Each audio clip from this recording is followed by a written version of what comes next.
I think, and this is a quote I've stolen from Esa-Pekka Salonen, who's the music director, or was the music director in LA Philharmonic, and had a great, successful 17 years there introducing a lot of new music. I think if I perform music I love and believe in and cherish, and the orchestra feels that coming from me, and then in turn gives that love back to the audience, I think that's a really good space to be in. So it definitely takes away from my concern level.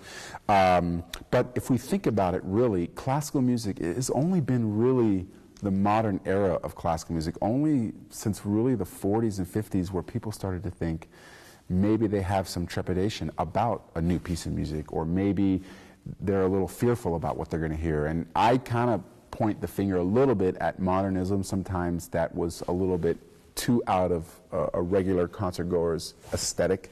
So maybe modern music, or that title modern music, it can be scary. What I like to say to people, it's new music, it's not modern. And the interesting thing about classical music, if we look at the history from the 1700s, as you mentioned, there's always been these pieces that were written by these composers that sort of took classical music and jumped it forward light years. I mean, Bach's B minor Mass is one of the greatest masterpieces ever written. Nothing was written like that before, and it sort of signaled a new era of Baroque writing and sort of pushed us to the classical era. And then if you go further down the road, you look at Beethoven's Symphony No. 3, a lot of classical music historians will say that was the official beginning of the Romantic era, even though that can be disputed and debated. Something about the opening chords of that symphony was something no one's ever heard before. It was very innovative, it was very exciting. Then you look at Tristan and Isolde, which uses all this chromaticism. Wagner pushed romanticism to the end of the edge. And then look at The Rite of Spring, which is over 100 years ago, caused a riot. So there was always these pieces that sort of pushed and propelled classical music forward. And, you know, people used to be very excited about hearing what Beethoven's new symphony was going to sound like. When Beethoven 9, his Ninth Symphony, was premiered, it brought in people from all over Europe. People wanted to know, what is this maniac going to write next, especially now that everyone knew he couldn't hear. When Brahms' symphonies were being premiered, people were so excited. Finally, this master orchestrator, this master romantic composer is going to write a symphony. It took him 21 years to do it because he was living in that shadow of Beethoven.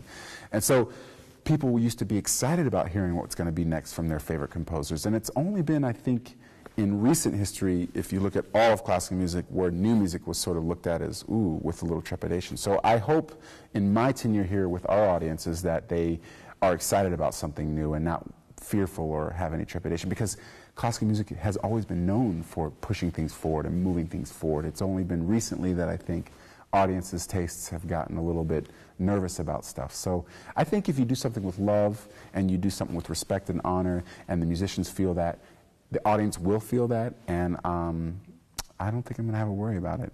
And you know, I've always heard that from every different place I've conducted. Oh, we don't do new music here, or we don't do this there, or we don't do that.